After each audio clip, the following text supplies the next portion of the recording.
እነሆ ሰላምና ጸጥታው ተረጋግቶ ምዕመናን ወደ ቅድስቲቱ ኢየሩሳሌም በደስታና በገፍ እየተጓዙ ነው።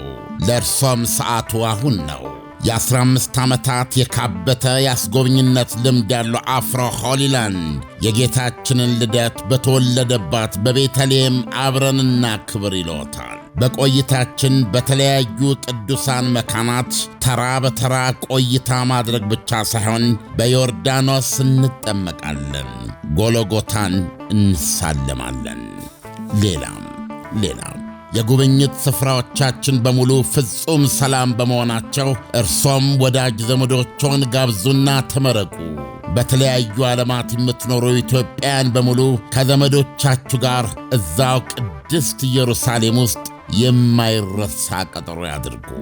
አድራሻ ቦሌ መድኃኔዓለም ሞርኒንግ ስታር ሞል ሁለተኛ ፎቅ፣ ስልክ ቁጥር 0988 181818።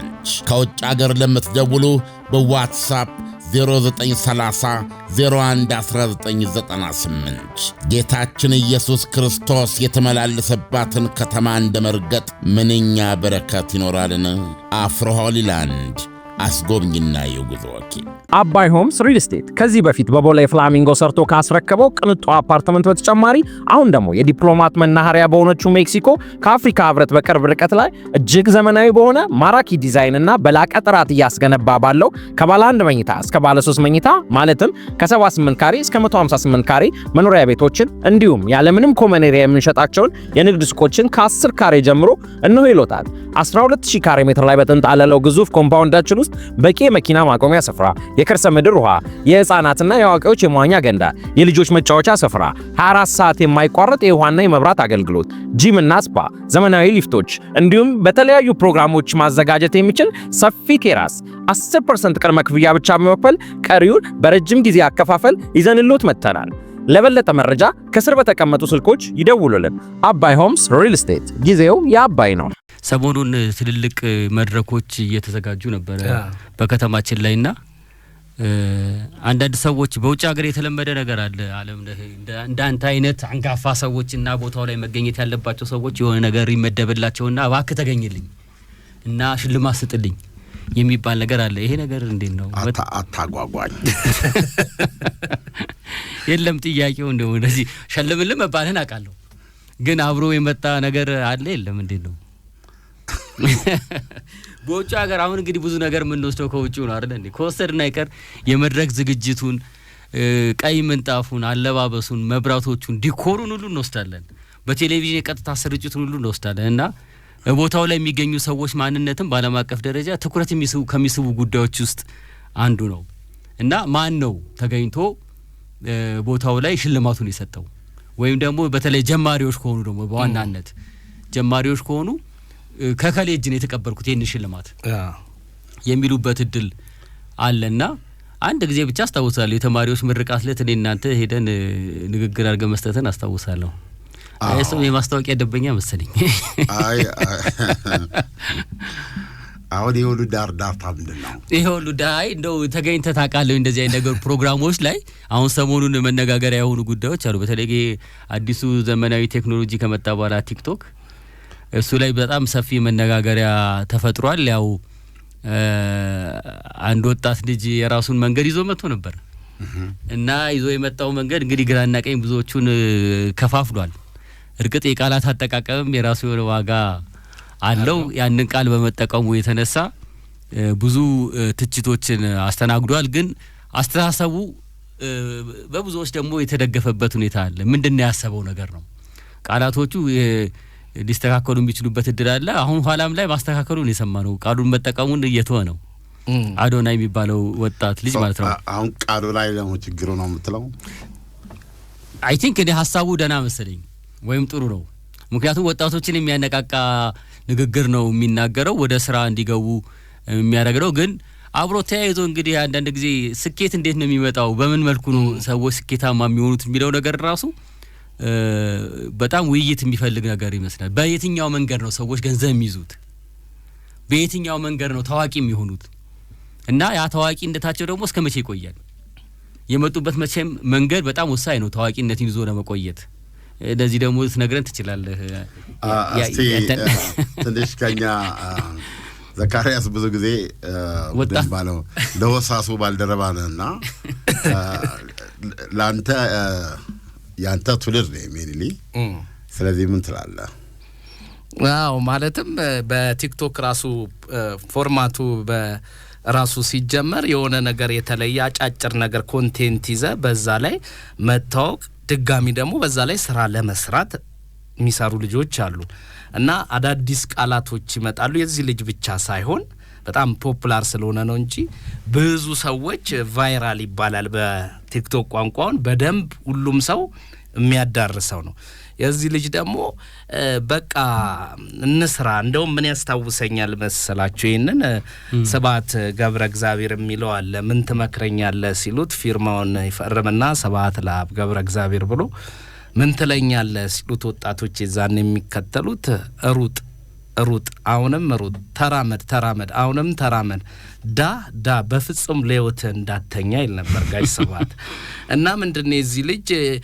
ቃሉን ያው ስለሚታወቅ ነው ይሄንን ብላችሁ ለዛ ለምትፈልጉት ነገር ቀጥታ ተጋፍጣችሁ ያን ነገር ሰክሰስ አርጉ ሚል ነው በኔ መረዳት እና በቲክቶክ ኮንቴክስቱና ውስጥ ነው የተናገረው ማለት ነው ነው ወይስ ከዛው ለምሳሌ ሰግጥና ፈምስ ነው እኔ ሰግጥ የሚለውን እንረዳለሁ ፈምስ ዘነኛውን ማለት ነው እኮ በምን በዛ በቲክቶክ አሁን ቲክቶክስ ብዙ እንቅስቃሴዎች አሉ ብዬ ነው ቲክቶክስ ብዙ ቢዝነሶች አሉ በዛ ውስጥ ነው አባባሉ በዛ ይመስለኛል ግን አሁን ከዛ ወጣ ከቲክቶኩ ዓለም ወጥቶ ቱር ነው ምናምን ነገር ሊያዘጋጅ ፈለገ መሰለኝ አሁን ፈምስ የሚለው ሰግጥ ላይ ችግር የለኝም እኔ ምን ማለት ነው ሰግጥ ራሱ በቃሉ ላይ መግባባት አለበት ፈምስ ይወለት ለምሳሌ ያነሳሳ ነው ልጁ አይደለም መሆን የምትፈልገውን ሁን ነው እና መሆን የምትፈልገውን እንዳትሆን የሚያስሩ ከውስጥ የሚያስሩን የሚተበትቡን ነገሮች አሸንፈ ራስን ግለጥ ነው አይደለም የዙሪያ ገባ ወይ እንግዲህ መጀመሪያ እንዲያለ ነገር ስናስብ ያው መነሻው የሚሆነው መልካም ነገር ነው አይደለም ሰዎች ለመልካም ነገር ነው ሊነሳሱ የሚችሉት በመልካም ነገር ነው በሚችሉት ነገር ነው የሆነ ነገር ለማግኘት ይሞክሩት መልካም ያልሆኑ ነገሮችን ግን ሰዎች መልካም ላልሆነ ነገር ሊነሳሱ ይችላሉ ይሄንን የመከታተል የመቅጣት ስርዓት የማስያዝ የህግ አስከባሪዎች ስራ ነው ስራ ነው የሚሆነው ግን ጄኔራሊ የሚታሰበው አንድ ሰው መጥፎ ለመስራት ይነሳል ተብሎ አይታሰብም ስለዚህ አሁን ልጁ በዛ የመልእክቱ ማቀደን አላማን ፍላጎትን ለማሳካት ይሉኝታ አይዳፋርነት ሰው ምን ይለኛል ገለበለ የሚሉ ነገሮች አያዙህ እና ውጣ ለማለት ነው ግን ፈምስን ለመረዳት የሚቸገረው መፈመስ ማለት መታወቅ ነው አጥሮ ነው የሚታወቁ ሰዎች በተለያየ መልክ ጥቂቶች ናቸው ገብቷል ሳይታወቁ አሁን ለምሳሌ ፌመስ ሳይሆኑ እጅግ መሰረታዊ ነገር የሚሰሩ ይበልጣሉ 90% በላይ እነሱ እንደዛ ናቸው ስለዚህ ለዚህ ነው በቲክቶክ ኮንቴክስት ውስጥ ነው የሚናገረው ወይስ ከዛ ውጭም ነው ምክንያቱም ማንኛውም ሰው ራሱን ለማሸነፍ የራሱን ህይወት ለማቃናት የራሱን የውስጥ ክለውታ ለማውጣት ራሱን ለመግለጥ ተነስ የሚለው ነገር እኔ ይሄ በጎ አርጌ ነው የማየው ነኝ መንገዱ ነው ፈምስን ግን ግብ አርጎ መነሳት ይችላል መፈመስ እንግዲህ ገብቷል አሁን ብዙ ጓደኞቼ ከኔ ጋር የተማሩት አንዳንዶቹ በማቀፍ ድርጅቶች ውስጥ በትልቅ ኤክስፐርትነት ይሰራሉ ግማሹ የህግ ጠበቃ ነው ግማሹ ዋቴቨር እንደዚህ ናቸው ግን ፌመስ አይደሉም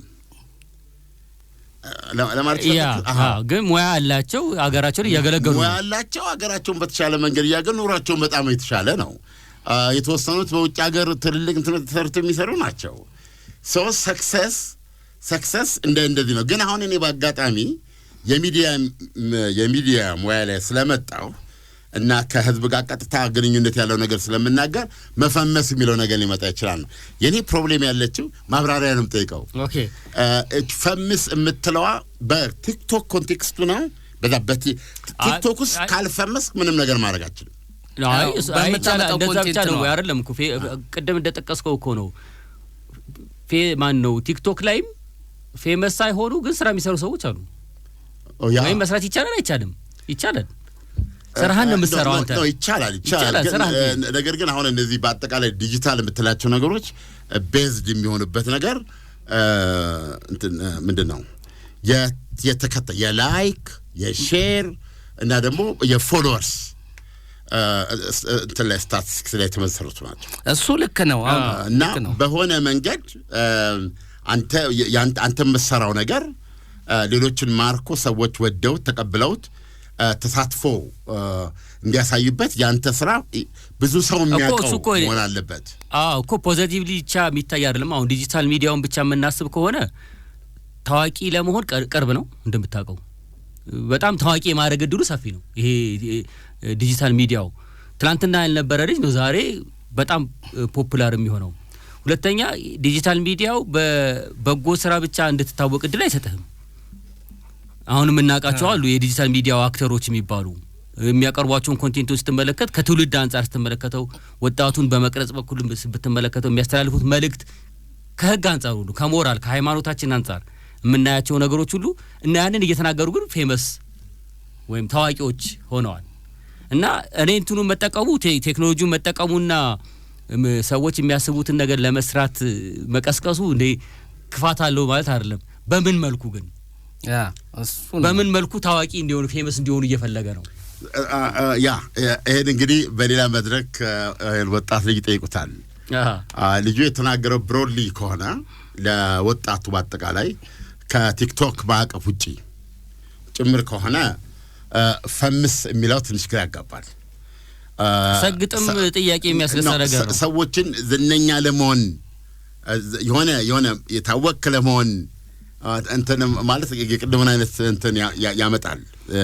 ስለዚህ እርግጠኛ ነኝ ይሄን የተናገረው ሰግጥ የሚለውን መጀመሪያውን ለመስማማት ሰግጥ ብዙ ጊዜ ይሰማሉ ቲክቶክ ላይ። እንደውም ሰገጤ ማለት ድሮ ፋራ አይነት ፋራ ወይም ድሮ አንዳንዴ ባላገር እንል ነበር እኛ በልጅነት ባላገር ካልን እንትን ነው። እኔ ወክሬ ባላገር የሚለውን ትርጉም ለኔ ቀየረልኝ አብርሃም አስመላሽ ነው። እና አብርሃም ወልዴም የዚህ አስተዋጽኦ አለው። አብርሃም አስመላሽ ነው። አብርሃም አስመላሽ ነው ሚዲያ ላይ መጀመሪያ የሚመጣው። አብርሃም እና አብርሃም ወልዴ አንድ ቦታ ነበሩ። አብርሃም ወልዴን አብርሃም አስመላሽ ኢትዮጵያ ሬዲዮ ይዞት መጣ እና አብርሃም በዚህ በኩል ፓዮኒር ነው። አብርሃም የባላገሩን ልሳን የባላገሩን ባህል ጥልቀቱን ሁሉን ነገር ያደረገ ነው። አሁን ለምሳሌ እዚህ ጋር አንድ ሰው ይዘን ነው ያለ ነው። አብርሃምን ያደነቀ ሰው ግን አላውቅም። እኛ ማህበረሰብ ላይ ትልቅ ችግር ሆኖ የማየው ነገር ይሄ ነው። አሁን አንድ ሰው ድሮ ወጥ ከሆነ ከህብረተሰቡ ማዕቀፍ ከወጣ ለህብረተሰቡ የማይበጅ ነገር አይ ዶንት ኖ ይሄንን ማን ነው ይፈር እንዲህ አይነት ነገር ከመጣ ልክ እንደምንለው ሁሉ እኔ አብርሃም የተከበረበትን መድረክ አላውቅም። ገብቷል? የአብርሃምን ስራ በሬዲዮ ከሚቀርብ ምንድነው ጨዋታና እንትን በመለስ በዛ ደረጃ አይቶ እኔ አብርሃም የተጠራበትን መድረክ አላውቅም። ሽልማቱን አላውቅም። እና እኔ ደግሞ በግሌ እኔ አለቃ ገብረሃናን እድሜ ለእንትና ለአረፋይኔ ሀጎስ እና ከልጅነት እስከ ያነበብናቸው የሰማናቸው ሰው ናቸው። ለእኔ ለአለቃ ገብረሃና የቀረበ ሰው በዚህ ትውልድ ብትለኝ አብርሃም አስመላሽ ነው። ገብቷል? የሚናገራቸው የተጻፉና ያልጻፉ ማለት ነገሮች አሉት። ግን ያገኛቸው መድረኮች ምንድን ናቸው? እንደ አንድ ማህበረሰብ እናበረታታለን ወይ? ጥሩ ነው መጥፎ የሆነውን ነገር እዛ ላይ መረባረብ ጥሩ ነው። ጥሩ የሆነውንስ ነገር እስከምን ድረስ ታበረታቷለህ? እስከ የት ምዕራፍ ደርሷል? ጊቭ ሚ አንድ ኤግዛምፕል ስጠኝ። ስለዚህ አይ ቲንክ የሆነ ባላንስ መፈለግ አለብን። እንደውም ይሄ ቴክኖሎጂ ወይም ቲክቶኩ ከመጣ በኋላ መስሎኝ ትንሽም ቢሆን ተጽዕኖ የፈጠሩ ሰዎች ወይም ታዋቂ የሆኑ ሰዎች በቲክቶክ ላይ ተጨባጭ ለውጥ ሲያመጡ ታያለ። ለምሳሌ በጣም አሪፍ ይሄ እንደ ፖዚቲቭ ነው የሚወሰደው። ለምሳሌ በአንተ በነበርክበት ጊዜ ካንተ በፊት የነበሩ ታዋቂ ሰዎች ነበሩ። ለራሳቸውም ህይወት አንድ ነገር ማድረግ አይችሉም። ለራሳቸውም ህይወት ለሌላም ሰው እርዳታ አስጠይቀው ማስረዳት የሚችሉ ሰዎች አልነበሩም፣ ግን ታዋቂዎች ናቸው። ወይም ሚዲየሙ ይሄንን አይፈጥርም። አይ ዶንት ኖ በኢትዮጵያ ልትታወቅ ትችላለህ። በሬዲዮ በቴሌቪዥን አማካኝነት የቀረበ ሰው ኢትዮጵያ ውስጥ የዛሬ 40 ዓመት ታዋቂ ነው። ዜና አንባቢ ሰው ታዋቂ ነው፣ ቴሌቪዥን ላይ እየታየ ምናምን ባረገበት።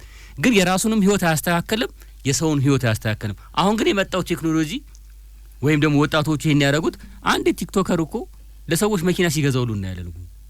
ሰዎችን ሲያስረዳ እናያለን። 100,000 ብር ዛሬ 10 ብር 20 ብር እንደዚህ እየተቆጠረ ነው። ይሄ በጣም ትልቅ ነገር። ስለዚህ ተጽዕኖ መፍጠር ችለዋል። አዎ በደንብ ማድረግም ችለዋል እነኚህ ሰዎች። ይሄ መደግፈው ነው። ሁለተኛ እውነቱን ለመናገር ሁላችንም ፍዳ ውስጥ ገብተናል። ድሮ ተጠብቀን ነው የምንሰራው። ኢትዮጵያ ሬዲዮ ሰዓት አለ። እዛ ሰዓት ላይ እኔ ተመድብ ያለው አማርጠም ሰማው ሌላ ሬዲዮ የለም። ቀጥ ብለት ሰማያለህ ማለት ነው። እድል አለኝ። ሶሳይቲውን የማግኘት እድል ነበረኝ። የመወዳደር እዳ አልነበረብኝም አለኝ። አሁን ግን ቲክቶክ ላይ ነውረኛም ሆነ አለ። የፌመስ ኢንፌመስ ብትለው ነገር አለ። ያንን ማህበረሰቡ እንደ ማህበረሰቡ የሚያይበት መንገድ ማህበረሰቡ የሚታይ ነው። እዚህ ያለው ነገር በጥናት የተደገፈ ነገር ከቀረበ ለምን የሚል ጥያቄ ልታነሳ ትችላለህ፣ ማስተካከያ ልታረግ ትችላለህ።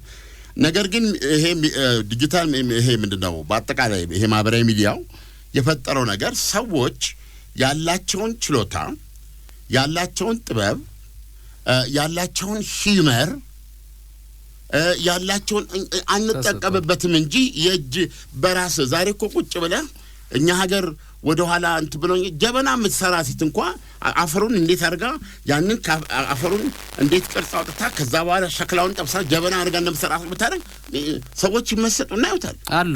አንድ ሜድ የሚሰሩ ይያሳዩ በሌሎች እንትን ላይ እስካዩት ድረስ እነዚህ ዲጂታል ካውንት ያደርጋሉ። ያየውን ሰው ገንዘብ ብዙዎች እዚህ ሲስተም ውስጥ ለመግባት እንደውም ለኛ አስቸጋሪው ታውቃለህ ብዙ የሚቀረው ነገር አለ። ስለዚህ ሰዎች ያላቸውን ምንም ነገር ያላቸውን ኤክስፒሪየንስ ኢቭን ራሱ ተፈጥሮን በጣም ረጅም ሰው ኮንክ በረጅም ሰውነት ያያል አንተ ፈጠራ ካለ ማለት ነው። እና ትልቅ ኦፖርቹኒቲ ነው የዘረጋው። ስለዚህ አሁን እውነቱን ለመናገር ቀሎናል ወይ ነው በነገር በዚህ ፍልሚያ ውስጥ ቀሎናል አልቀለል። አሁን ቀደም ስናገር ቀላል ነው በዚህ ውስጥ ገብቶ ፌመስ መሆን አይደለም፣ ተከታይ ማብሳት። ስለዚህ አሁን ይሄ ምንድነው የመጣው እንትን አትበል ወሬ አታብዛ አለ የሆነ ነገር መስጠው ለማህበረሰቡ ስጥ አይደለም ከሰጠህ እኔ መልሼ እሰጣለሁ የሚል ነው እኮ ቲክቶክ። አዎ ስለዚህ ብዙ ሰዎች ለምን የላቸውም ዩቲዩብ፣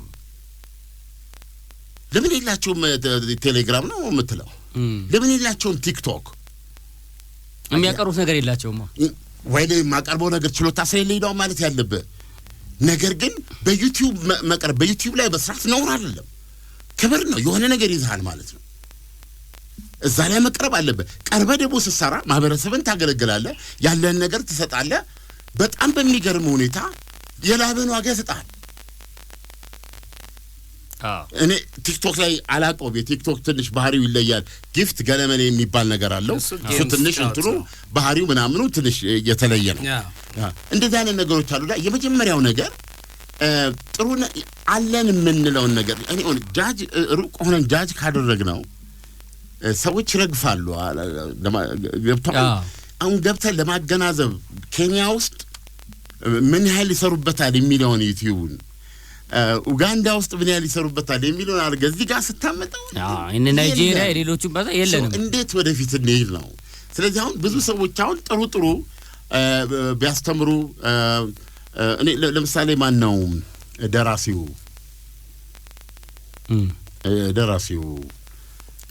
አለማየሁ ገላጋይ አሁን አለማየሁ ገላጋይ ብዙ ጊዜ ለዋሉ ግርም ይለኛል። እሱ የጻፈው መጽሐፍ አለ። እሱ የጻፈው መጽሐፍ አንድ ጉዳይ ነው። የራሱን መጽሐፍ መተረክ አንድ ጉዳይ ነው። የራሱን መጽሐፍ ማስተረክ አንድ ጉዳይ ነው። ነገር ግን አለማየሁ ስለ ደራሲዎች ሲያወራ ያፈዘኛል። ስለ ተለያየ ጉዳይ ሲያወራ ወሬውንም ይችልበታል። እነየ ግን አሁን ለምሳሌ አንተ አትችል ከሆነ ይሄንን አሉ እና አሬንጅ የሚያርጉልህ ዩቲዩብን ማለት ነው እዛ ላይ የተወሰነ ደቂቃ መድበህ ስራዬ ብለህ ይሄንን ብታቀርብ ይሄንን እንትልምተል ሰዎች አንድ ትልቅ ቻናል ነው የሚያገኙት ባንተ በኩል ስለዚህ ይሄ ቻናል ደግሞ አንተን የበለጠ ስራ እንድትሰራ የበለጠ ነገር ራስ እንድታደራጅ ያስጀምር ማት ጊዜ አንስቼበት ያቃል አውርስ ሲሰማ ሊስቅ ይችላል መንገዱን አይወድ ይሆናል እሱ ግን it's an opportunity ለምን ሰዎች የሚያውቁትን ነገርና ኤክስፒሪየንሳቸው ለምንስ ይዘው ይሄዳሉ ለምን ሳይጠቀሙበት ይቀራል አሁን አንዳንድ ጊዜ በእጃችን ያለን ነገር ለሌሎች ሰዎች ትርጉም ያለው አይመስልንም ያ ይሲ እዛስ አንዳንድ ሰውም እየፈራ ይሄን የሚያደርገው አሁን በድርሰት ውስጥ የቆየ ረጅም ጊዜ በኪነ ጥበብ ውስጥ የቆየ ብዙ ልምድ ያለው ሰው እኮ ያንን ልምዱን ያለፈበትን ነገር ራሱ ቢናገር ቢያንስ የሚከተለው ሰው ይኖራል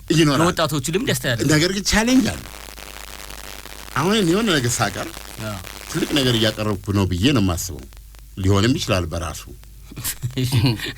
አይደለም ነው በራሱ መጀመሪያ አንተ እመንበት እየተናገርክ ያለው ጥሩ ነው በለ አንተ አምነ አንድ ሰው ስንት አመት የደከመበት ስንት ጥናትና ምርምር ያደረገበት ነገር እዚህ እየተናገረ ነው ነገር ግን አንድ ነገር ኮንሺየስ መሆን አለበት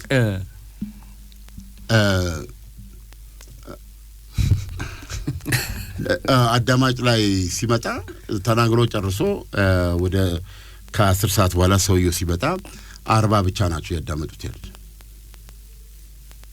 ኢሶኬ የመጀመሪያው አይደለም ይሲ አሁን ይሄ ሰውዬ ራሱ ያም ዩቲዩብም ሆነ ሌላው እንትን ቁም ነገር አይሰጠው ማለት ነው ሰዎች እየተከተሉ አይደለም ማለት ነው ስለዚህ ምን ይላል ሰዎች እንዲከተሉ ስራ ይላል ፍጣሪ ይላል ገብቷል ለምሳሌ ከምትናገረው ይልቅ የምትናገርበት መንገድ ይሆናል መንገዱን ይዘካው ገብቷል ለወትሮ ካቦር ተደረበ ይሄ ምንድነው ደግሞ ፎጣ ነው መጎናጸፊያ እንዲህ አርገህ መነጽር እንደንቀረ የምትናገር ልትሆን ትችላለህ ያ ዘጊ ሊሆን ይችላል ትልቅ ነገር እየተናገረ ስለዚህ ተነስ አስተካክል ይላል ትንካ ተነስ ምን ማድረግ ሞክር ይላል ፕሮባብሊ ዱብ ይያልክ ይሄ ዘመኑ እንትኑ አልተቻለም ሰውነት መቀን ያው ቀደም እንዳልኳችሁ ይያል የሆነ ጂም እየሰራ የሆነ ድራማ የሆነ እንትን አትራክት ታርገ ይገባል እንዲህ አይነት ነገር ይጠይቅብናል ሰው መደጋገም ይጠይቃል መመላለስ ይጠይቃል ይሄ ነገር እዛች ጋር ግን አንተ ቀደም ያልከው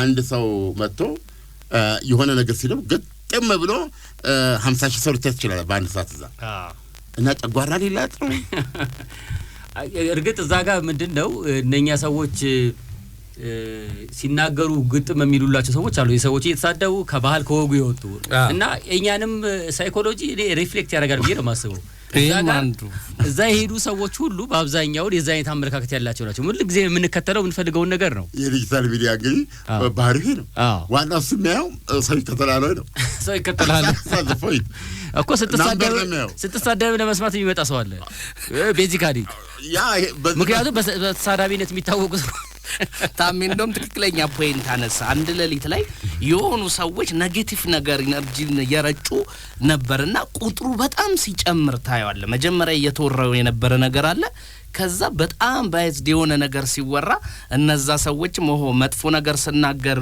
ሰዎች መጣቸው አይደል ተባለ በደንብ ያስታውቃል ኦኬ ያን ግን በጥሩነት እንዴት እናምጣቸው ነው አፈር ብላ አፈር ያስበላ አንተ ምናምን እንደዚህ የሚል ሰዎች ተወደዱና ሰዎች ግጥም አሉን ማለት በተለያየ ምክንያት ለአንዳንዱ መዝናኛ ላይ ያርገው ይችላል አንዳንዱ ደግሞ እንደ አንጀቴና ራስል ይችላል ይሄው እንደ አይነት ነገሮች አሉ እና ሰዎች እዚህ ውስጥ አሉ ሰው ይሄን ነገር በመቃወም የምታመጣው ለውጥ የለም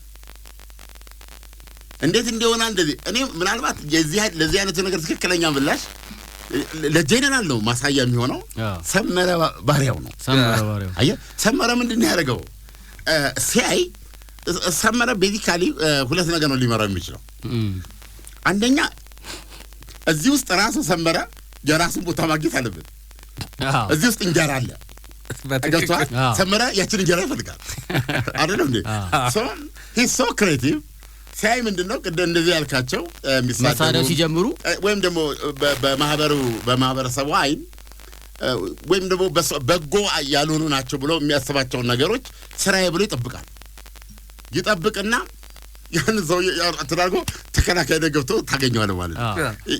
ለራሱም ስራ ፈጠረ ሶሻል ጋርዳ። አዎ ለራሱም ስራ ፈጠረ። አሁን ሶሳይቲው ምን አገኘ? እዚህ ጋር በፊት ተመችቶት ያይ ስለነበረ እዚህ ጋር አንድ መነጽር መጥቶ እንዴ ምን ማለት ነው? ይሄ እኮ ማለት እንዲህ ነው። አሁን ስታንድ ፖይንት ሰጠዋል ለእንትኑ። ይቀርበልኝ እውነቱን እኮ ነው ይሄ ነገር እኮ እንትን ነው ወይ ልጆችን ከእንዲህ አይነት ብሎ እንትን ይላል ማለት ነው። ያኛውንም ራሱን ይሄንን ኔጌቲቭ የሆነውንም ነገር እንትን ይላቸዋል። ያ ማለት ግን ሰመረ ስታንዳርድ ነው ማለት አይደለም። ሰመረ የሚለው ሁሉ ትክክል ነው ማለት አይደለም። ግን ዞሮ ግን ሰመረ ትክክለኛ ምላሽ ሰጥ አመላለስ የራሱ ፐርስፔክቲቭ ያስቀምጣል። ይጎደለ ያለውን ነገር ሞላ ገብቷል። ስለዚህ አሁን ቲክቶከር ሸላሚዎችም ትንሽ እንደው ስተሰርቷል ብዬ ባምን ምንድነው ሰመረን እስካሁን በጭነት አላየሁትም። ገብቷል። ሰመረ የቲክቶክ ልምጭ ነው። ስለዚህ አሁን ይሄ ሰውዬም ራሱን የቻለ እውቅና ተሰጥቶት ቢሆን ኖሮ በየንትናቸው ለምሳሌ የሚያስተምሩ አሉ አይደል? ትንሽ እውቀት ይዞ ሂሳብ ምናምን የሚያስተምር ስተቱንም ምንንም ሳናቀው እንማር እንችላለን። እንደዚህ ቢኖር ነው አልጀብራ እንዲህ አይደለም ብሎ አልጀብራ እንዲህ ነው ብሎ የሚገባ ሰው ይመጣል ማለት ሌላ ሰው ይመጣል። ያን የጎደለውን ነገር የሚጨምር ይመጣል። ሰው እንትኑ እየሰፋ ይሄዳል ማለት ነው።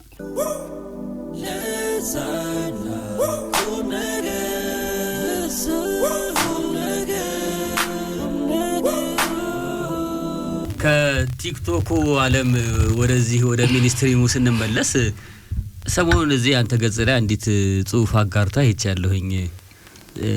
ሰይፉ ፋንታውንና የሪፖርተር ጋዜጣ ባለቤት አቶ አማራ ረጋይ ተገናኝተው ነበር። በሷስ ላይ ያጋራሃት አንዲት ነገር ነበረች። እንደው ከአድማጮች ጋር ብንጋራትስ ምን ይደዳል? ደስታውን አልችለውም። እየፈለኩ ነው በነገራችን ላይ ፔጅ ላይ እነሆኝ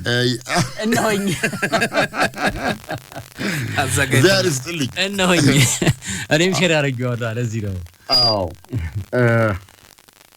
እነዚህ ሁለት ጉምቱ ኢትዮጵያውያን ማደንቃቸው ባከብራቸው ናቸው። ምንድነው የሆነው? ዝግጅቱን አይተሃል?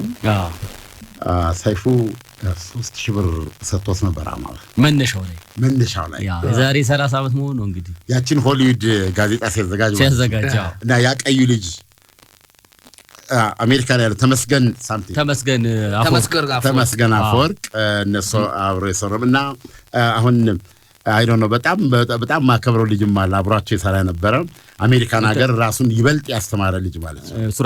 ሱራፌል ወንድሙ እነዚህ ሶስት ኃይለኞች ነበሩ። በኋላ ላይ ቴሌቪዥን ላይ መጣው ብዙ ነገር ያደርጉ ነበር። ሲሰሩ ነበር። እንግዲህ ያኔ ሰይፉ ልጅ ግር ሳለ አማረ ቢሮ ሄዷል። ለምን ሄዳ? አማረ ቢሮ ሄዶ እንግዲህ ተቸግሮ ስለነበረ ለጋዜጣ ማሳተሚያ ትንሽ ቸግሮት ነበር እና ሰይፉ እንደሚለው ከሆነ ራሱን እያከከ ማለት ነው ተቸግሬያለሁ እንደው ትንሽ ነገር ያኔ እንግዲህ ሪፖርተር ጀምሯል ጋሻ አማረ እና እንግዲህ ተፎካካሪዎች ናቸው እንግዲህ ካሳው ይሄ ነው እና ጋዜጣ ምን ያደርግልሃል እኛ መከራችን እየበላን ነው ቶብራ ማለት ይችላል። ዛሬ ሰይፉ አይፈጠርም ነበር ማለት ነው። አይፈጠርም ነበር። ከዛ 3000 ብር አንስቶ ይሰጣዋል ማለት ነው። እና እርግጠኛ ላይ በ1000 ብር ጋዜጣ ይታተም ነበር ያኔ። ስንት ደናቀም አልፈናል እባክህ። ምክንያቱም ጋዜጣው ራሱ ያኔ በነ ሆሊውድ ጊዜማ ስንት 1 ብር ገብቶ ጋዜጣ 1 ብር እንደዚህ ነው። ሪፖርተር ነው ብር 50 ብሎ እኮ የጀመረው ጋዜጣ እዚህ ሀገር ላይ በጣም ውድ። ኦኬ እና በዛች ተነሳ ሰይፉም ውለታ የሚረሳ ሰው አይደለም። አንደኛ አይቺ የተበደራትን ገንዘብ መመለሱ እኔ ረሳ ነበር። እሺ ቀጥል። ከዛ በኋላ ደግሞ ከዛ ተነስቶ ነው እንግዲህ ሰይፉ ወደ ሬዲዮ ገባ። ከሬዲዮ ደግሞ የቴሌቪዥን ፕሮግራም አደረገ። አሁን በዩቲዩብ በሁሉም ላርፉ 30 ዓመት ያለ እኔ የምመጣባት ጉዳይ አለች። ለአማራ ረጋይ ቢሮ ይሄዳል። የት ነው ያማራ? አበባ ቦሌ ቴሌቪዥን ያለ ማለት እና ያሰራው ኬክ እውነቱ ነው። ይሄ ነገር ባይቆረስ ደስ ይለኛል አለ ራሱ አማራ። ሪፖርተር ቢሆን እስከነ እንዲህ አይነት ኬክ ይሰራል እንዴ? አዎ ይሰራል። ቦታውን አላወሩምና ልቤ እዛ ኬክ እንግዲህ አዋዜል ታሰራ ፈልጋል ማለት ነው። ያ ሪሊ ማሰራት አለብን። አሁን ከ59 ዓመቴ ጋር አድርጌ እንደሱ አይነት ኬክ ነው የምንቆርሰው። ቦታውን ይነግሩናል። ይሄን የሚሰቡ ካሉ ኦሬዲ ዲዛይን ጀምረዋል በስፖንሰር እና በጣም ውብ የሆነው ነገር ደረጃውን ወጥቶ አበባ አሸክመው ከዛ በኋላ ይሄንን ኬክ ይዞ የተናገራቸው ነገሮች በጣም መሰረታዊ ናቸው። አማረ የተናገራቸው እና ሪሊ ትልቅ መድረክ ነው። እነዚህ በሚዲያው ዘርፍ በጣም ጃንት የሆኑ ሰዎች ናቸው። እኔ ስለ ሰይፉ ማቋል ምንድነው እንግዲህ ኤፍኤም የሚባል ማንም በኤፍኤም በሰይፉ መጠን ራሱን አልከሰተም ማለት መጀመሪያ ሰይፉ የኤፍኤም ቴሌቪዥን ላይ ሰርቷል። ምንድነው ቅድም ያልኩ እንትን ላይ ሰርቷል። ኤፍኤም ሲመጣ ግን አዲስ አበባ ላይ ምን ተደረገ፣ ምን ተፈጠረ፣ ምን የሚል ነገር ካለ ይሄን ማግኘት የምችለው ከሱ ነው ታገኘው። እና እሱ ለማግኘት ደግሞ በእግርህ በምን ይገባል፣ እንቅልፍ የለውም። አሁን መጨረሻ ላይ በዚህ አንድ ቴሌቪዥን ፕሮግራም ላይ የሌሊት ልብስ ለብሶ ሰውዬ ሲገባ ይችዋል። እና ቲፒካል ይሄ ነው እንግዲህ። እኔ አሁን ለምሳሌ የሬዲዮ ጋዜጠኛ ነኝ። ያስተማሩኝ ሰዎች መጀመሪያ የነገሩኝ ምንድን ነው የሬዲዮ ጆርናሊዝም ከቴሌቪዥን ከተለያዩ ይለያል። የሚለይበት አንዱ ነገር ፍጥነት ነው። አየህ ሬዲዮ ላይ ፍጥነት ያለ ፕሬስ ታውቀዋለህ። አየህ ገባ ብለህ መጻፍ አለብህ። ፕሬስ ላይ ሲመጣ ያድራል ወሬ ገብቶሃል።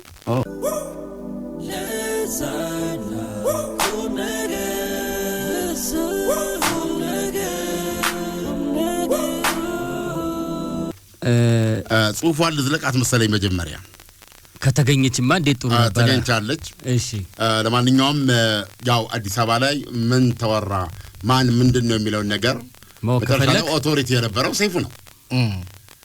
እና ለዛ ሰዓት በፈለገ ሰዓት በየት በኩል እንደሚመጣ አታውቅም። ያገኛል። ጉዳዩን ፈጽሞ ነው የሚሄድ። ሰዎችንም ያገኛቸዋል። እና የሬዲዮውን ፈጥኖ መናገር ነው። ሰው በጓጓበት ሰዓት ላይ የሚዲያ ጥማቱን የሚያረካው እንትና ነው ማነው ሰይፉ ነው። ስለዚህ ከዛ እሱ እንግዲህ ምንድነው ላምባት። እሺ ጋዜጠኛነት አይነትና ዝርዝሩ ብዙ ነው። መሰረቱ ግን ወሬ መንገር፣ ማስነበብ፣ ማሳየት ነው። ሪፖርተር አማረ አረጋዊ በመንግስት አስኳል ዙሪያ ውስጥ ሆኖ አማራ እኮ የመንግስት ባለስልጣን ነው ማለት እንደ ሱራሱ ለኛ ለብዙሃን ዜጎች ይመርጅ የነበረ እጹብ ድንቅ ጋዜጠኛ ነው። ሪፖርተር ወይም አማረ ምን ውስጥ እንዳለን ብቻ ሳይሆን ወዴት እየሄድን እንደነበረ አመላካች የነበሩ ሺምንተሽ ዜናዎችና ኮሜንታሪዎች አይደለም። ረሳንከት ኢህአዴግ ጠላት ካልፈጠረ የማይኖር ፓርቲ ረሳንከት ነው።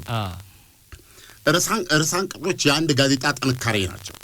ለምሳሌ አባት ይጸጸታል የምትል የአንድ ጋዜጣ ረሳንከት ወደ ስንትና ስንት ቋንቋ ተተርጉሞ እንትን ያለ ነው። እኛም ታቋለ ታሪኩ እንደዚህ አይነት ነገር ይሰራ ነበር። አሜሪካኖች ኒውዮርክ ታይምስ ወይም ዋሽንግተን ፖስት ካላቸው ያው ሪፖርተርም እንደ ጋዜጣ የራሱ ጥሩ ጊዜ አለ፣ ከፍ ዝቅ የሚልበት አለ።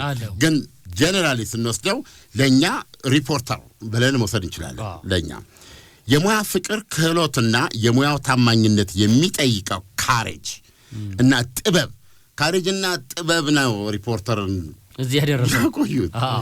እና በሪፖርተር በመኖሩ ብዙ ተጠቅመናል። አንዳንዶች ከሪፖርተር ያልተናነሰ ሐሳብና እቅድ ኖራቸው ካሬጁና ጥበቡ ስለሌለ የሉም፣ ባኩን ይቀራል። አዎ ምስጋና ለሪፖርተር ጋዜጣ ብዙ ነገር ተገልጦልናል። ህይወትን ጭምር ሊጠይቁ የሚችሉ ተግዳሮቶችን በአንድ ወቅት አማረ ድብደባ ተፈጽሞበታል። ብላክ ዴይ ለኔ ያንን ወሬ የሰማሁበት ጊዜ ሬዲዮ ፋና ግቢ ውስጥ ነበርኩኝ። ታዝናለህ ስለ ቀፎ ነው የሚቀረው። በቃ ልጆቹን ከትምህርት ቤት ሊያወጣ ሄዶ ማለት ነው። እና የመጀመሪያ ገጽ ላይ ይነግራል ወሬው። በጣም ፓወርፉል ብዙ ትዝታዎች አሉኝ። አነበው ነበረ።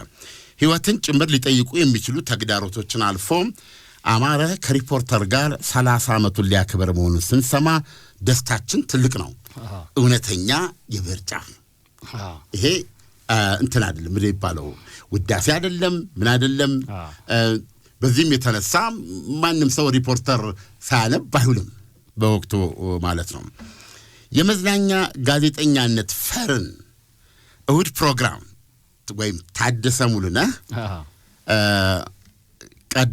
ፈሩን ቀዶ ከሆነ ቁም ነገርና ለዛ ጣምሮ ወደ መድረኩ ብቅ ያለው ክስተት ሰይፉ ፋንታሁን ደግሞ ወደ ብዙ ቢሊዮን ሚሊዮን እላለሁ ብዬ ቢሊዮን ያልኩት ወደ ብዙ ሚሊዮን ብር ኢንዱስትሪ ለውጦታል። ኢንዱስትሪማ ወደ ቢሊዮን ያደረሰብህ ነው ነው ሰው እንጂ ግድ የለም ገቢዎች አይስሙ እንጂ ይለወጣል ወደ ብዙ ሚሊዮን ብር ለውጦታል። ስለ እውነት ሰይፉ ፋንታሁን ማለት የኤፍኤም እና የቶክ ሾው ሌላ ስሙ ነው አይደለም እንዴ አለ ያዘፋል። እዚህ ጋር አንድ ማስረጃ ብጠቅስ በሰማይ ነፍሳት ይማረውና መቼም ስርዓት ወግ ኢትዮጵያዊ ጨዋነት የምትለው ነገር ካለ የዚህ ሁሉ መገለጫ የነበረች ወይዘሪት ኢትዮጵያ ብለን የምናውቃት የኢትዮጵያ ሬዲዮ የኢትዮጵያ ሬዲዮ ብቻ ሳይሆን የኢትዮጵያ ቴሌቪዥንም የሬዲዮም ነች። የሁለቱን የማስታወቂያ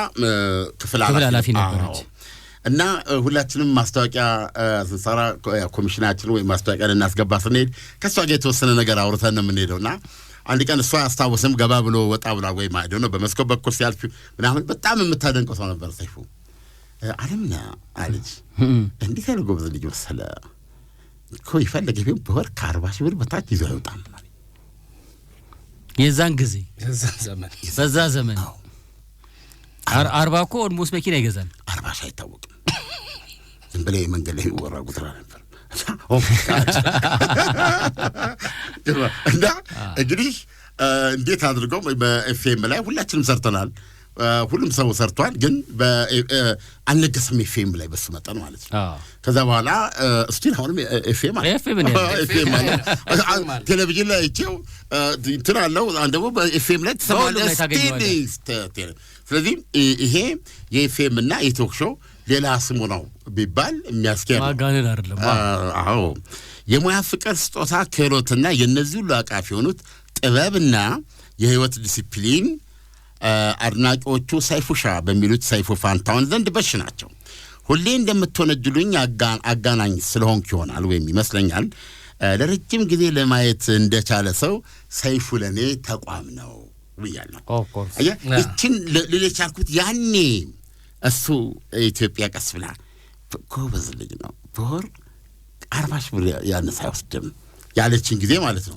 እኔ ያኔ 40 ሺህ ብር ቢኖረኝ ኖሮ በየወርም ወስድ ቢሆን ኖሮ ምን ላደርግበት እንደምችል አስብና እሱ ከዛ በኋላ ብዙ ነገር አግኝቷል እና የፐርሰናል ላይፍን ህይወትን የሚመራበት መንገድ ስታይ ተቋም ልትለው ትችላለህ። ኤግዛክትሊ በጣም ትልቅ ነገር ነው። እንግዲህ መነሻውንም እዛ ላይ ተገልጿል። በዛች የተነሳ ሰው ነው።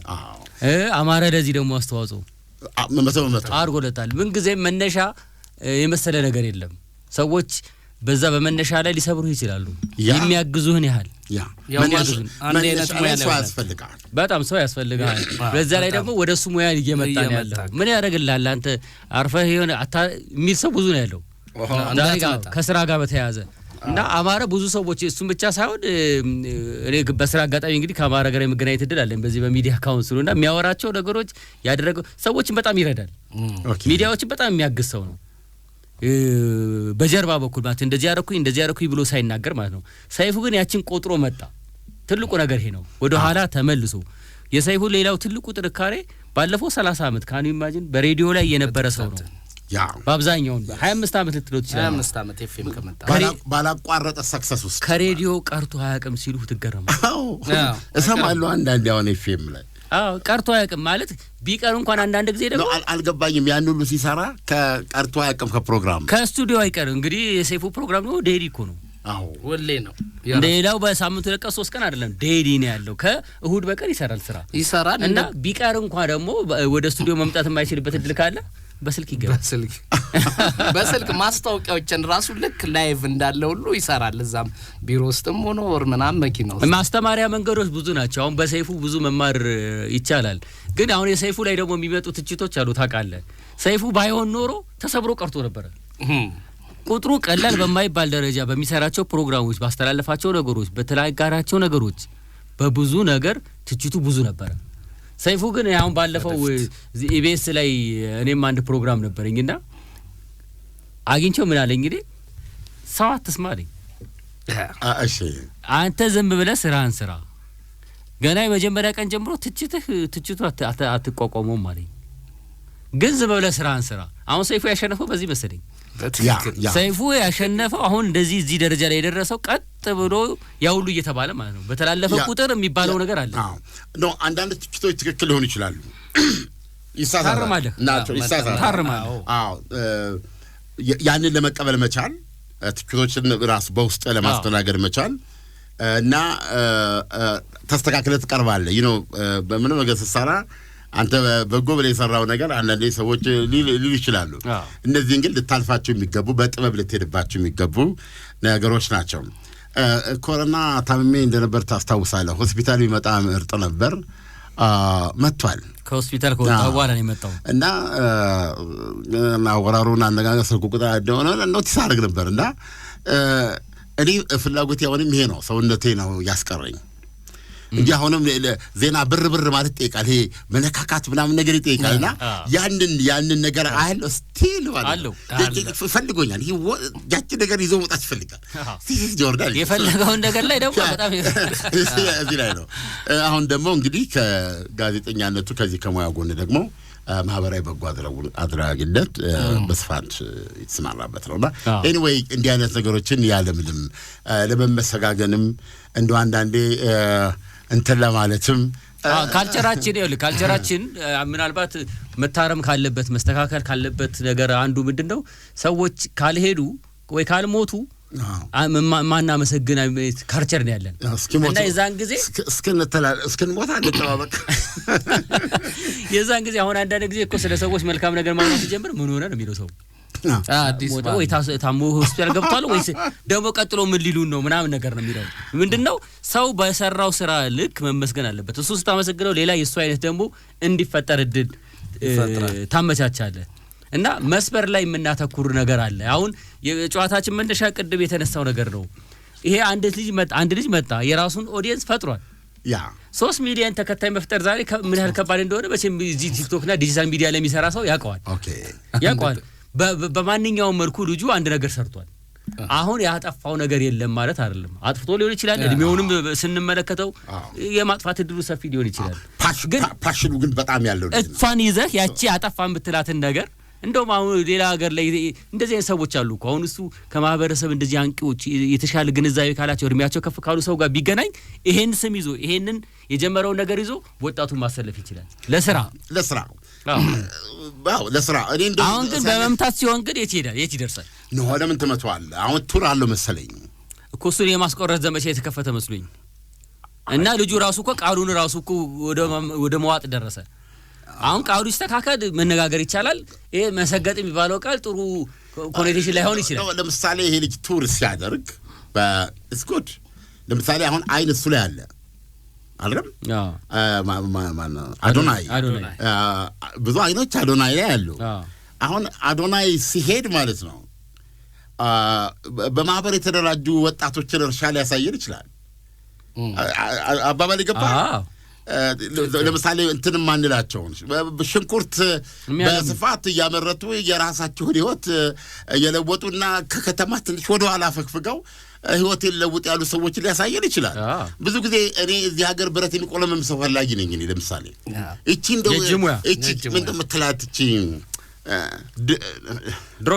ድሮን እሷም የሚሰራ እንደሱ አይነት ሁሉ ቀን ሄሊኮፕተር ምናምን ሊሰራ ሞከረ ምናምን ተብሎ ያለውኝ ትንፋሽን እያለሁት አንድ ሰኮንድ በራ ብትወርቅ እንኳን ችግር የለውም ብዬ ነው የምለው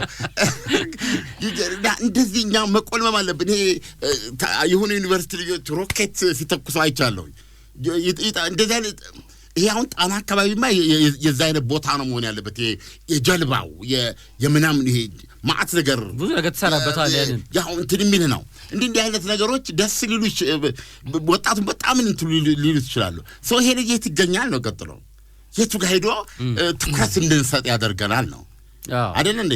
አሁን ባለፈው ምንድነው ኤርፎርስ ነው የነበረው በአጋጣሚ ያላየው አየር ኃይል የነበረው ታዲያስ ምንድነው አየር ኃይል የሚሰሩት ጀቱ ሲያበሩት ብቻ አይደለም አይደል እንዴ ሜንስ ቤታቸው ይመስላሉ ከነማረጋቸው ምን አይነት ሰዎች ናቸው እንዴ ገብቶ ራሱ አውሮፕላን እንዴት ይጠገናሉ እንዴት ያደርጋሉ ይደረጋል አሁን ልጁ ኦሬዲ አይን አገኛ ገብቷል አገኘ ምን ታረጋለህ አገኘ አሁን አይን አለ እሱ ጋር አይን አለ ስለዚህ አሁን ይሄ ልጅ የት ይሰደን ነው ገብቷል ብዙ ጊዜ አሁን ለምሳሌ ኢትዮጵያ ውስጥ ታምራት ወተት አይጠጣም ወተት ደግሞ በጣም ዶክተሮች ሁሉ ሲናገሩ ይኖሩት በከብት ሀብት ልማትኛ የሚያክል የለም ከአፍሪካ እንደኛ ከአፍሪካ የቁልቢ ገብርኤልን የሰሩት ጣሊያናዊ የሳቸው ልጅ አሁን እሱም እንጃ እርግጠኛ አይደለም በዩቱና አንድ ሻሎም ስቱዲዮ ተገናኝተው ምን አለ ኢትዮጵያ ውስጥ በቀን 30,000 ሊትር ወተት አይጠጣም ማለት ኢትዮጵያ አንደኛ ብዛታችን ተመልከት ሁለተኛ በከብት ሀብት ከአፍሪካ አንደኛ ነን የኬንያውን በቀን 3 ሚሊዮን ገደማ ነው ይጠራልኝ ገብቷል የቢሮ ሰው ይሁን ፖለቲከኛ ይሁን ወይም የቀን ሰራተኛ ወተት ይጨልጣል ሁለቱም ዳቦ በወተት ጠጥተው ነው የሚወጡት ይሄላ ሰው ይሄ ትልቅ ኢንዱስትሪ ነው አይደል እንዴ ምንድነው መደረግ ያለበት ለዚህ ትላለ አሁን ይሄ ልጅ ምንድነው ድሮኛ ደግነበት የሾላ ወተት ነው አልደረስኩም አንተ በእኛ ጊዜ የነበረ የሾላ ወተት ራሷን ቱራ ጠርሙሳ የለችም ማማ አላሁን ነው ፕላስቲክ ነው እኔ በጠርሙስ ነው ማቀው ሾላ ወተት እሱን ይዘ ዳቦ ደግሞ ያኔ ይሄን ተውሰው ጠርሙሱ አለ አንዳንድ ቤት አለ ጠርሙሱ አንዳንድ ቤት እርጎ 5 ደቂቃ ጠብቃል እንዲህ አርገ አፍን ደቀነ እንደባውን በኋላ 5 ደቂቃ ጠብቃል እስኪወርድ ወስኪል ድረስ አፍ ውስጥ ማለት ነው ገብቷል ስለዚህ አሁን እንዴት ነው ወተት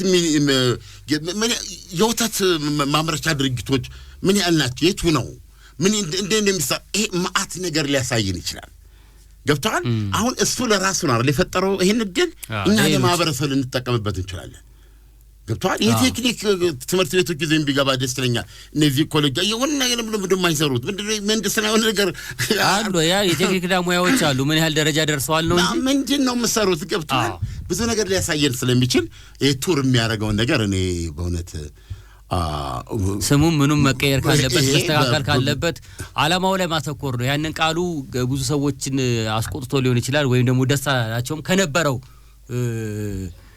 ትርጓሜ አንፃር ማለት ነው እሱ አስተካክለው ግን ተጽኖ ፈጣሪው ልጁ ተከታይ ስላለው ምንም ማድረግ አትችልም ያንን መጠቀም አስፈላጊ ነው ነውና እንጂ በሩን ዘግቶ ተቀምጦ አዶናይ የሚባል ይጣፋ መባልን እንደ በጎ ነገር መውሰድ የለብንም የሱ አሁን ዛሬ 3 ሚሊዮን ተከታይ ካለው ነገ ከአዶናይ ቀጥሎ የሚመጣው ልጅ 10 ሚሊዮን ተከታይ ያለው ልጅ ሊመጣ ይችላል ያንን መጠቀም ነው ቤዚክ ምን ማለት መሰለ አሁን የፌመስነት ነገር ለምንድን ነው ማነው ያ ሰው አይን ይዟል የማስታወቂያ ድርጅቶች ታዲያ ወደዛ ሰው የሚሄዱት ለምንድን ነው ለምን ራሱ ሰውየው አያነበውም ነው እንጂ ባለቤቱ ለምን አያነበውም እንደስም የሞከሩ ነበሩ ተዛይደም አንድ ሺህ ብር በታች አልሰራም ብል ነበር እዛ ከሬዲዮ ሲወጣ የጫማ የምናብ የተለያዩ ወደብሮች ጽሁፉን ይዘው ይመጡና ይደራድሩኛል ማለት ነው መጀመሪያ በ300 ነበር ማነበው ከዛ 500 አደረኩት ከዛ 750 ደረሰ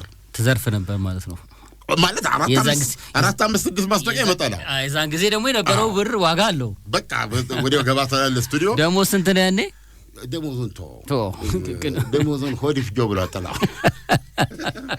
መቼም ሲፒኤን እንደ ግለሰብ መንገድ ላይ ባገኘው ከሁለት አንዳችን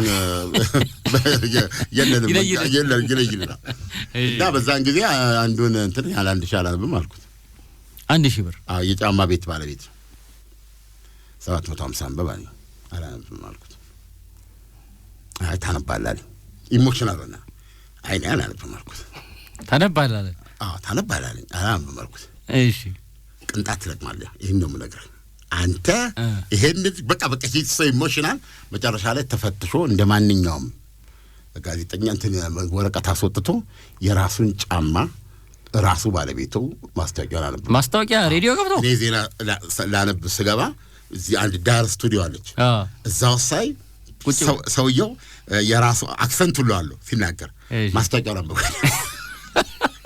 750 ተረፈኩ ነው አተረፈ። ግን ሰው ሰማለት ወይ ጫማው ተሸጠ ወይ ዳዝማት ይሄ መጀመሪያ አዲስ ነገር ያ ነው። እና በኋላ ላይ እኔም እንግዲህ የቢዝነስ እንዲህ ካላደረክ በዚህ አይመጡም እያሉ እኔም መካሪ መክሮኝ ነው። ግን ልቤ አላዘለም ማለት አችልም። ገብቶ ሲያነብ ልቤ አዝኗል። ሶ ቶፒክ እና ይሄ ልጅ ብዙ አይን ስላለበት ሰዎች የሚሰጡትን አገልግሎት የተለያየ ነገር ለማስተዋወቅ እንዲያነሱ ይጠቀማሉ። ስለዚህ አሁን ይሄ ልጅ ማድረግ ያለበት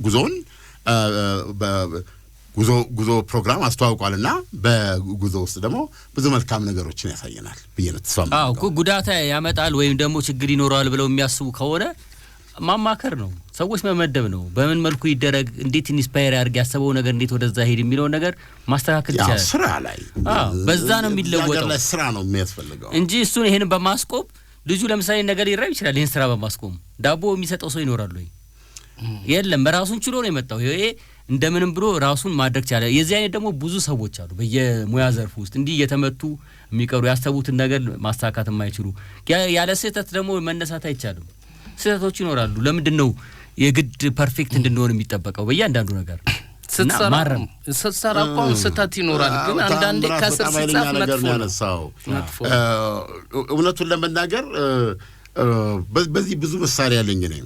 የዛሬ ኢትዮጵያ ጋዜጣ አዘጋጅ የነበረ ብርሃኔ እንደዚህ የሚባል ስሙን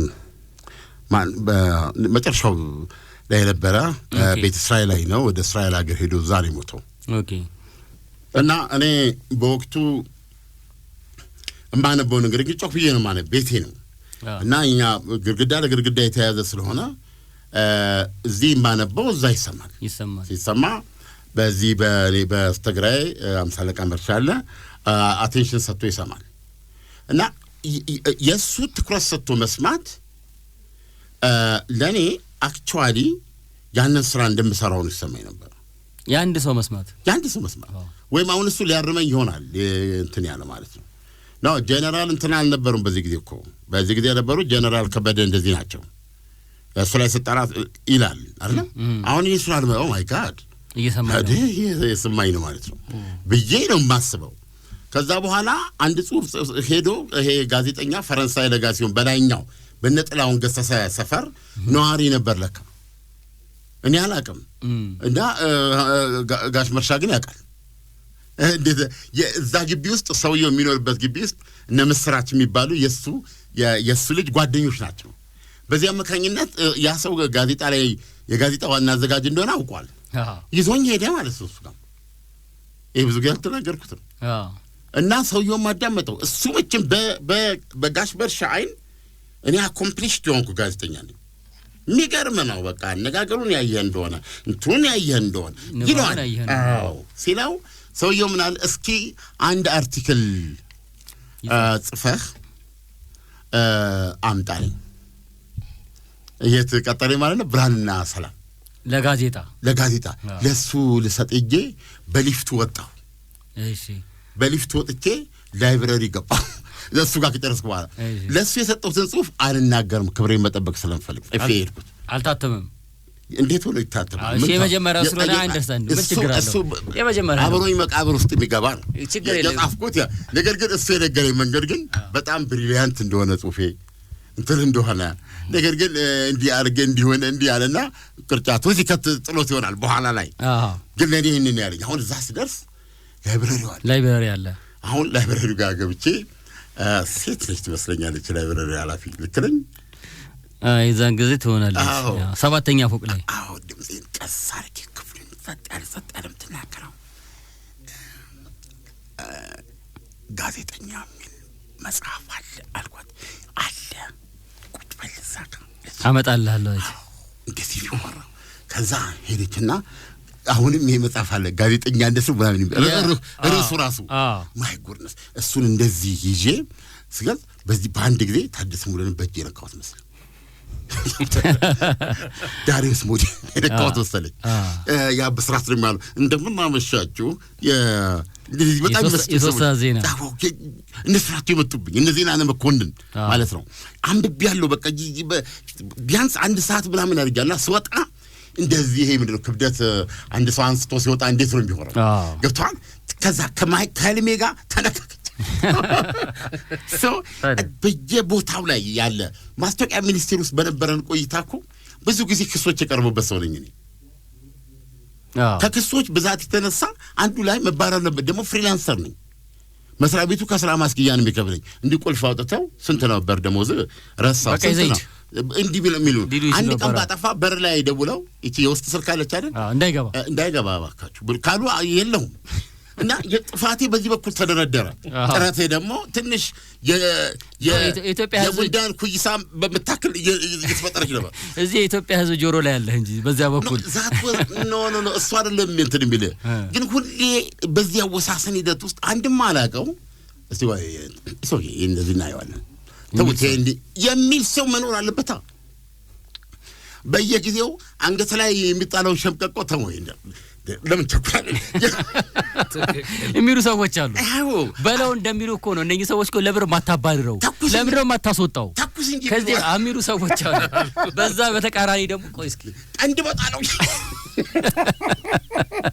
እና በእነሱ መካከል ያስሙንም አላቀው ሚስተር ኤክስ ተው እንጂ አይደለም እንዴ ነገሮች እንደዛ አይደለም በየያዛ ይቆይ እስኪ ይሄ ነገር እንደዚህ ነው የሚላሉ እና ታንክ ዩ ቬሪ ማች ያን ሰውዬ እና በህይወታችን ውስጥ ሁሌ እንደዚህ ነው በየሙያ ዘርፍ እንደዚህ ነው። ስለዚህ አዶናይ ራሱን አንዳንድ ነገሮች ለማስተካከል ሞክሯል። ወጥቶ እንዲህ መጀመሪያ ላይ ባለማወቄ ነው እንዲህ አይነት ቃሎች ስህተት በማንም ላይ አለ። በአንኛችን ሳንሰራ ስህተት ቀርተናል እዚህ ደረስነው አሉ። እነኛ ስህተቶች የሚያርሙ ሰዎች ስላሉ ቆይ እንደዚህ አርግ ስለተባለ ነው እዚህ ደረስነው እንጂ ያኔ ተረግመን ቢሆን የዛን ጊዜ በዛ መጥፎ ቃላት ሰብረውም ቢሆን የለንም ምንም በየሙያ ዘርፉ እኮ ነው ይሄ አለ። በጣም ብዙ ነገር ዛሬ ስንት ነገር መተናል እና ብዙ ነገር በነገራችን ላይ እንከታተላለን። የሚያሳየን መልካም ነገሮችን እንደሚያሳየን በተለይ የፈጠራ ነገር ያላቸው ልጆች የሆነ ነገር ለመስራት የሚሞክሩ የሚፍጨረጨሩትን እና የተጋረዱትን እንዲያሳየን ወደፊት ደግሞ እያቀደ ሁሉንም በአንድ ላይ ያደርጉ አይችልም። አሁን የሚሄድበትን ያደርጋል። ሌላ ጊዜ ይህንን እያቀደ የራሱን መጠበቅ አለበት። ቀላል ነገር አይደለም። ዝነኛነቱን መጠበቅ አለበት። ሌላ ሳተና ደግሞ መጥቶ አይንና ጆሮ ይሻማናል ይበጣበታል። ስለዚህ ብዙ ጦርነት አለበት። ወዲያው እኮ ነው በቲክቶክ ቶሎ ስታሮች አሉ። አንድ አንበሳ ደግሞ ይመጣል ከወደ እንትን በኩል ይመጣል እንትን ይላል። ስለዚህ ቶሎ ብለ መልካም ነገር አሳየን። መልካም ጉዞ ነው የምንለው። በሰላም እንድትሉ እንጋብዛለን። መልካም ቅዳሜ አድማጮች።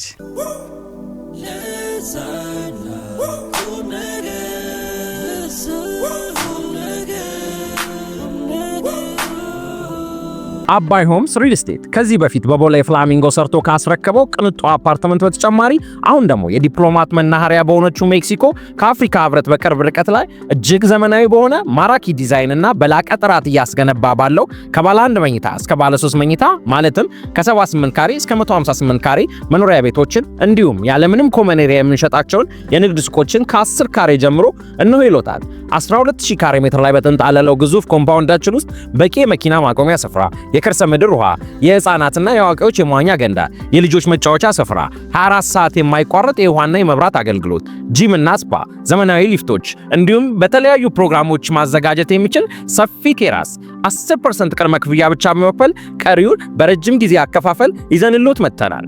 ለበለጠ መረጃ ከስር በተቀመጡ ስልኮች ይደውሉልን። አባይ ሆምስ ሪል ስቴት፣ ጊዜው የአባይ ነው። እነሆ ሰላምና ጸጥታው ተረጋግቶ ምዕመናን ወደ ቅድስቲቱ ኢየሩሳሌም በደስታና በገፍ እየተጓዙ ነው። ለእርሶም ሰዓቱ አሁን ነው።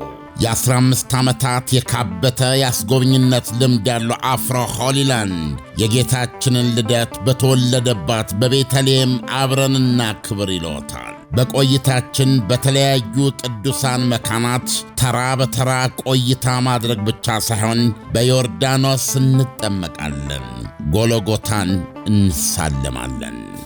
ሌላም የጉብኝት ስፍራዎቻችን በሙሉ ፍጹም ሰላም በመሆናቸው እርሶም ወዳጅ ዘመዶችዎን ጋብዙና ተመረቁ። በተለያዩ ዓለማት የምትኖሩ ኢትዮጵያውያን በሙሉ ከዘመዶቻችሁ ጋር እዛው ቅድስት ኢየሩሳሌም ውስጥ የማይረሳ ቀጠሮ ያድርጉ። አድራሻ ቦሌ መድኃኔዓለም ሞርኒንግ ስታር ሞል 2ኛ ፎቅ፣ ስልክ ቁጥር 0988 18 18 18 ከውጭ አገር ለምትደውሉ በዋትስአፕ 0930 01 1998 ጌታችን ኢየሱስ ክርስቶስ የተመላለሰባትን ከተማ እንደመርገጥ ምንኛ በረከት ይኖራልን። አፍሮ ሆሊላንድ አስጎብኝና የጉዞ ወኪል